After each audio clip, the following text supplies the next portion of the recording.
6 ہجری میں حضور سرور عالم صلی اللہ تعالیٰ علیہ وآلہ وسلم عمرہ کے ارادے سے مکہ معززہ میں تشریف لے جا رہے تھے۔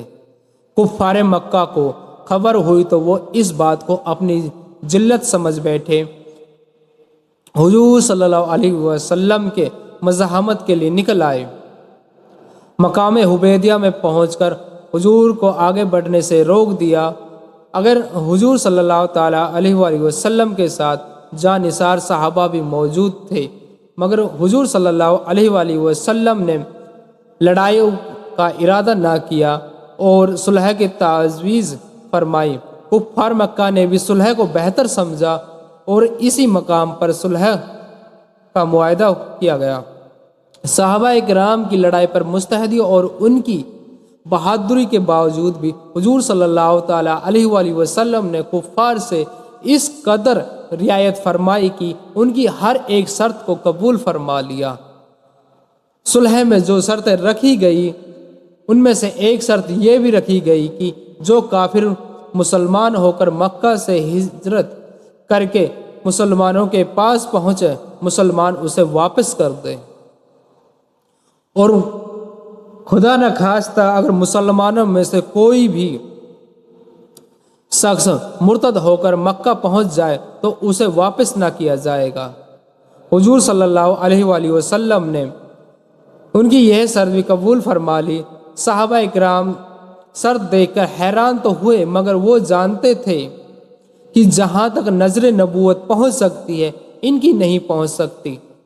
چنانچہ ہر معاہدہ ہو ہی رہا تھا کہ حضرت ابو جندل رضی اللہ تعالیٰ عنہ، جو کہ ایک صحابی تھے جو مسلمان ہونے کی وجہ سے کافروں کی جیل میں بند تھے اور انہیں زنجیروں سے جکڑا ہوا تھا اور انہیں طرح طرح کی تکلیفیں برداشت کر رہے تھے، کسی طرح رہا ہو کر گرتے پڑتے مسلمانوں کے لشکر تک پہنچے، اس امید سے پہنچے کہ میں مسلمانوں کے ساتھ مل کر مدینہ منور پہنچ جاؤں گا۔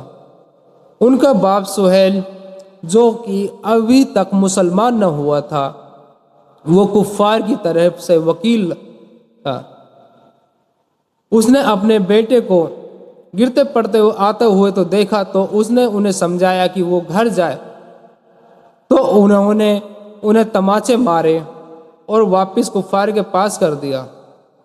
حضور صلی اللہ تعالیٰ علیہ وآلہ وسلم نے فرمایا، ابھی تو صلح نامہ مستحب نہیں ہوا، اس لیے پابندی کس بات کی؟ انہوں نے اقرار کیا کہ آپ صلی اللہ تعالیٰ علیہ وآلہ وسلم نے یہ بھی مان لیا۔ حضرت جندل رضی اللہ تعالیٰ عنہ نے مسلمانوں سے فریاد کی کہ میں مسلمان ہو کر آیا ہوں اور کتنی مصیبتیں اٹھا چکا ہوں اور مجھے اب واپس کیا جا رہا ہے، اس وقت مسلمانوں کے دل پر کیا گزری ہوگی اللہ کو ہی معلوم ہے۔ مگر حضور صلی اللہ تعالیٰ علیہ وآلہ وسلم کا ارشاد تھا، اس لیے کوئی کچھ نہیں کہہ سکا۔ ابو جندل کو واپس کرتے وقت حضور صلی اللہ تعالیٰ علیہ وآلہ وسلم نے فرمایا کہ ابھی صبر کرو، ان قریب اللہ تمہارے لیے کوئی راستہ کھول دے گا۔ صلح نامہ مکمل ہو جانے کے بعد ایک دوسرے صحابی ابو بصیر رضی اللہ تعالیٰ عنہ مکہ سے ہجرت کر کر مدینہ منور پہنچے۔ کافروں نے ان کو بھی واپس بلانے کے لیے 2 آدمی بھیجے، تو آپ صلی اللہ تعالیٰ علیہ وآلہ وسلم نے حسب معاہدہ ان کو بھی واپس کر دیا۔ ابو بصیر نے عرض کیا کہ یا رسول اللہ صلی اللہ علیہ وآلہ وسلم، میں مسلمان ہو کر لوٹا ہوں۔ آپ نے ان سے بھی صبر کرنے کے لیے کہا، انشاءاللہ ان قریب تمہارے لیے بھی راستہ کھل جائے گا۔ چنانچہ ابو بصیر ان دونوں کافروں کے ساتھ واپس ہوئے۔ راستے میں آپ ان دونوں کافروں میں سے ایک کافر کو کہنے لگے کہ تیری تلوار تو بہت ہی نفیس معلوم ہوتی ہے۔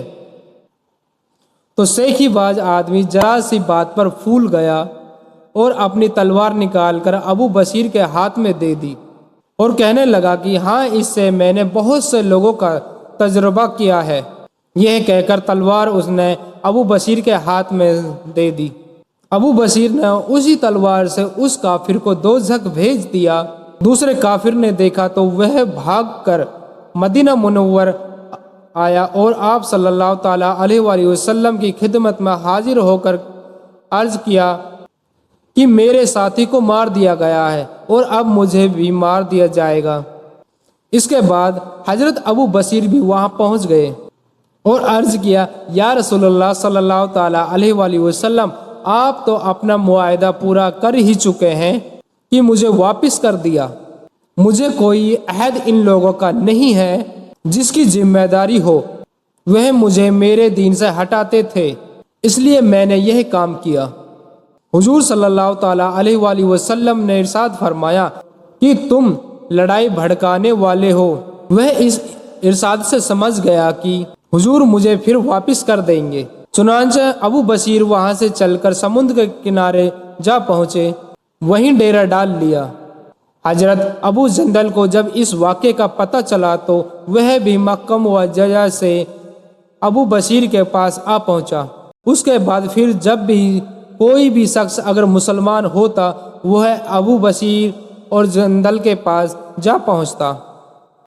اس کے بعد کوئی بھی شخص اگر مسلمان ہوتا تو وہ وہیں سمندر کے کنارے ابو جندل اور ابو بصیر کے پاس جا پہنچتے، حتیٰ کہ وہیں پر ایک چھوٹی سی مختصر جماعت ہو گئی جنگل میں، جہاں نہ کچھ کھانے کا انتظام اور نہ رہنے کی کوئی سہولت تھی، اس لیے ان کی مشکلات تو ظاہر تھی۔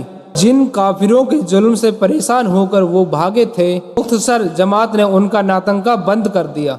کافروں کا جو بھی قافلہ وہاں سے وہ گزرتا وہ ان سے مقابلہ کرتے اور لڑائی کرتے، حتیٰ کہ کفار مکہ نے بھی پریشان ہو کر ہی حضور صلی اللہ تعالیٰ علیہ وآلہ وسلم کی خدمت میں عاجزی منت سے اللہ اور رشتہ دار کا واسطہ دے کر آدمی بھیجا کہ اس جماعت کو سمندر کے کنارے سے بلا لیجئے، اپنے اس معاہدے سے خود ہی پریشان ہو چکے ہیں۔ چنانچہ حضور صلی اللہ تعالیٰ علیہ وآلہ وسلم نے اس جماعت کے پاس اپنا اجازت نامہ بھیجا اور انہیں اپنے پاس بلا لیا۔ تو ہمیں اس سے یہ سبق ملتا ہے کہ نبی کی نظر انجام تک پہنچ جاتی ہے۔ مسلمان اپنے عہد پیمان کا بڑا پکا ہے۔ صحابہ اکرام اپنے دین و ایمان پر بڑے پکے تھے، انہیں اپنے دین سے دنیا کی کوئی طاقت و مصیبت نہیں ہٹا سکتی تھی۔